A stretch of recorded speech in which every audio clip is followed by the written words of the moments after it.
Hi అండి, నమస్తే. నేను మీ నవ్య. ఈరోజు మనం చేసుకునే రెసిపీ వచ్చేసి పచ్చి రొయ్యల కూర. అది ఎలా ప్రిపేర్ చేసుకోవాలో ఇప్పుడు మనం చూసేద్దాం. ఈ రొయ్యల కూరకి మనం ముందుగా తీసుకోవాల్సింది 2 కేజీల రొయ్యలు. ఇవి మీ ఇష్టం అండి, కేజీ అయినా తీసుకోవచ్చు, అదర్వైజ్ హాఫ్ కేజీ మీ ఇష్టాన్ని బట్టి మీరు ఇది వెయిట్ తీసుకోవచ్చు. నెక్స్ట్ వచ్చేసి వీటికి కావాల్సిన మసాలాలు ఇవి. వీటన్నిటిని మనం పేస్ట్ చేసుకుంటే కూరకి మంచి గ్రేవీ వస్తుంది. ఈ కర్రీకి నేను వచ్చేసి తీసుకున్న oil 5 to 6 table spoon sunflower oil and అలాగే 5 to 6 చిన్న టేబుల్ స్పూన్ కారం అండ్ కొంచెం నీసు వాసన పోవడానికి చింతపండు నానబెట్టుకున్న గుజ్జు అండ్ అలాగే 1 టేబుల్ స్పూన్ పసుపు అండ్ హాఫ్ టేబుల్ స్పూన్ జీలకర్ర వేపుకుని జీలకర్ర పొడి చేసుకున్నాను అండ్ అలాగే 2 స్పూన్స్ ఉప్పు. ఫైనల్లీ వచ్చేసి గరం మసాలా తీసుకోవాలి. ఈ రొయ్యల్ని ముందుగా చక్కగా క్లీన్ చేసుకుని పైన లోపల ఇలా ఉండే బ్లాక్ తీగని తీసేయండి. అది ఉంచకూడదు, హెల్త్కి అంత మంచిది కాదు. చక్కగా వీటిని క్లీన్ చేసుకుని పక్కన పెట్టేసుకోండి. ఈ కూరకి కావాల్సిన గ్రేవీకి నేను ఈ ఐటమ్స్ తీసుకున్నాను. అది వచ్చేసి 2 మీడియం సైజ్ ఆనియన్స్ ఇలా కట్ చేసుకోండి అండ్ అలాగే ఒక 15 to 20 చిన్నులపాయలు రెబ్బలు ఇలా తీసుకోండి అండ్ 5 to 6 పచ్చిమిర్చి అండ్ కొంచెం అల్లం ముక్క. ఈ ఎండు కొబ్బరి అనేది ఆప్షనల్ అండి, మీకు ఇష్టమైతే యాడ్ చేసుకోండి, లేదంటే స్కిప్ చేసేయండి. బట్ యాడ్ చేస్తే మంచి ఫ్లేవర్ వస్తుంది అండ్ గ్రేవీ కూడా చాలా ఎక్కువ వస్తుంది. ఫస్ట్ వచ్చేసి మనం స్టవ్ వెలిగించుకోవాలి. తర్వాత మనం ఈ రొయ్యల కూరకి కొంచెం గిన్నె మందంగా ఉంటే మంచిది తీసుకోండి. అలా అయితే కూర కొంచెం మాడకుండా అడగంటకుండా ఉండిద్ది. చక్కగా గిన్నె అనేది కొంచెం వేడైన తర్వాత మనం ముందుగా తీసుకున్న 5 to 6 ఆయిల్ని యాడ్ చేసుకోవాలి. ఇది కొంచెం నీచు కూర కదా, సో మన ఆయిల్ అనేది కొంచెం ఎక్కువ యాడ్ చేసుకుంటే ఆ స్మెల్ అనేది పోతుంది మనకి. ఆయిల్ మంచి ఫ్రై అయిన తర్వాత మనం ఫ్రెష్గా తీసుకున్న యాడ్ చేసుకోవాలి. కరివేపాకు కూడా ఇలా చక్కగా ఫ్రై అయిన తర్వాత మనం ముందుగా ప్రిపేర్ చేసుకున్న అల్లం వెల్లుల్లి అండ్ చిల్లిపాయలు ఎండు కొబ్బరి పేస్ట్ని కూడా యాడ్ చేసేసుకోండి. ఈ అల్లం పేస్ట్ అండ్ మిగిలిన ఏ పేస్ట్ అయినా మీరు ఏ కర్రీలో యూజ్ చేసినా అప్పటికప్పుడు ఫ్రెష్గా ప్రిపేర్ చేసుకుంటే కూర అనేది చాలా టేస్టీగా ఉంటుంది. ఫ్రిడ్జ్లో పెట్టి అస్సలు వాడొద్దు, కూర ఏం బాగోదు, చెడిపోతుంది.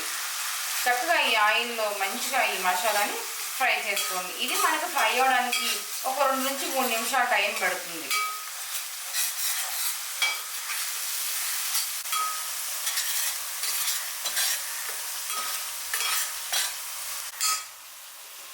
కొంచెం ఆయిల్లో ఫ్రై అయిన తర్వాత మనం కొంచెం పసుపుని యాడ్ చేసుకుందాం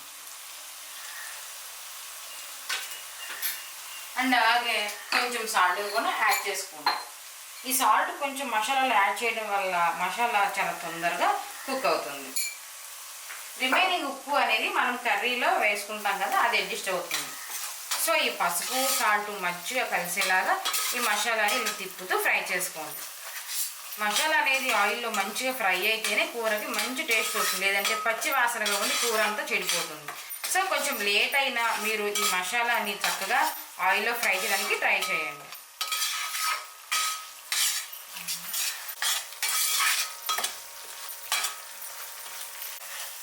ఒక 5 నిమిషాల తర్వాత చక్కగా మసాలా ఇలా ఆయిల్లో ఫ్రై అయ్యి మనం యాడ్ చేసిన ఆయిల్ అంతా చక్కగా ఇలా పైకి తేలుతూ కనిపిస్తుంది. ఇలా అయితేనే చక్కగా మనకి మసాలా అంతా ఫ్రై అయినట్టు.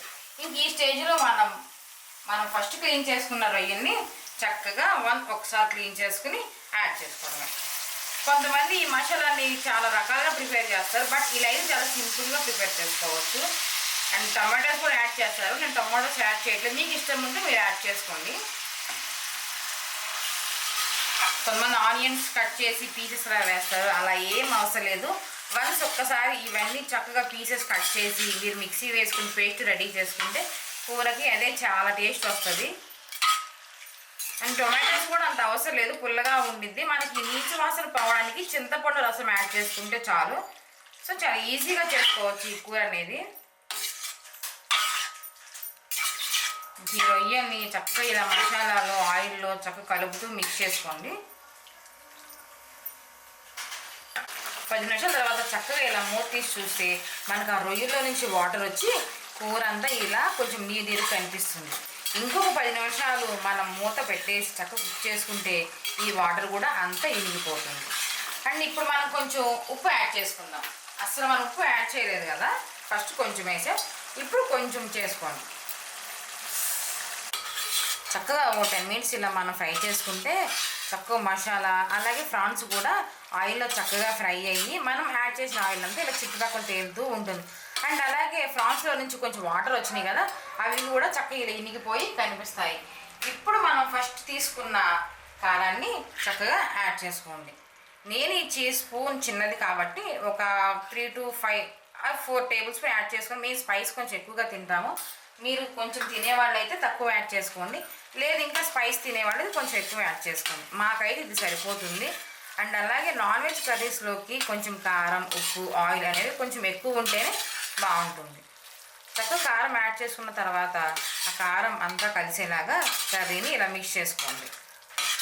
ఈ ఫ్రాన్స్ ఫ్రై అదేనండి, ఫ్రాన్స్ ఈగురు పులుసు ఒక్కో ఏరియాని బట్టి ఒకలా పిలుస్తారు, బట్ మేమైతే రొయ్యల కూర అంటాము. సో చక్కగా ఇలా మొత్తం మిక్స్ చేసేసిన తర్వాత ఈ కారం అంతా ముక్కలకి పట్టేలాకు ఒక 10 మినిట్స్ టైం పడుతుంది. మనం మూత పెట్టి చక్కగా కుక్ చేసుకుందాం. ఒక 5 నిమిషాల తర్వాత చక్కగా మూత తీస్తే మనం యాడ్ చేసిన కారం అంతా కూడా చక్కగా కుక్ అయ్యి ఆయిల్ అంతా ఇలా పైకి కనిపిస్తుంది. ఈ టైంలో మనం ముందుగా తీసుకున్న కొంచెం చింతపండు పులుసు ఉంది కదా, నీసు వాసన పోవడానికి అది యాడ్ చేసుకోండి. ఇది మరీ ఎక్కువ యాడ్ చేసుకోవద్దండి, కొంచెం చిన్న నిమ్మపండు అంత సైజ్ తీసుకోండి, ఎందుకంటే రొయ్యలు కూడా కొంచెం నీసు వాసన కదా, సో అది అనేది మనకు రాదు కర్రీ అంతా అయిపోయిన తర్వాత. అండ్ అలాగే ఇప్పుడు కొంచెం ఫ్రై చేసుకుని పొడి చేసుకున్న జీలకర్ర పొడిని కూడా యాడ్ చేసుకోండి. ఈ టైంలో చాలామంది ధనియా కూడా యాడ్ చేసుకుంటారు ఆ పొడిని, బట్ నేను యాడ్ చేయట్లేదు. మీకు ఇష్టమైతే దాన్ని కూడా యాడ్ చేసుకోండి. మరీ ఎక్కువ స్పైస్ అయితే ఫ్లేవర్ బాగోదని నేను కొంచెం తక్కువ యాడ్ చేశాను. మీకు గ్రేవీ ఇలా కావాలంటే ఇలా ఉంచేసుకోవచ్చండి, లేదు ఇంకొంచెం కావాలంటే మీరు కొంచెం వాటర్ని యాడ్ చేసుకోవచ్చు, ఇది మీ ఇష్టం. కొంచెం గ్రేవీగా తినాలి అనుకునే వాళ్ళు కొంచెం యాడ్ చేసుకోండి, అదర్వైజ్ కొంచెం ఫ్రై తినాలి అనుకున్న వాళ్ళు ఇందాక మనం చింతపండు పులుసు పూసాం కదా, దాంతో కర్రీ అంతా కుక్ అవుతుంది. నాకు ఈ మాత్రం గ్రేవీ అయితే సరిపోతుంది. ఇప్పుడు యాడ్ చేసాం కదా, ఈ స్టేజ్లో మీరు ఉప్పు కారం అన్నీ చెక్ చేసుకుని మూతకు పెట్టేసి ఒక 5 మినిట్స్ కుక్ చేసుకోండి. మనం పులుపు యాడ్ చేసాం కదా, ఆ పులుపు అంతా ముక్కలకు పట్టి మంచి ఫ్లేవర్గా ఉంటుంది.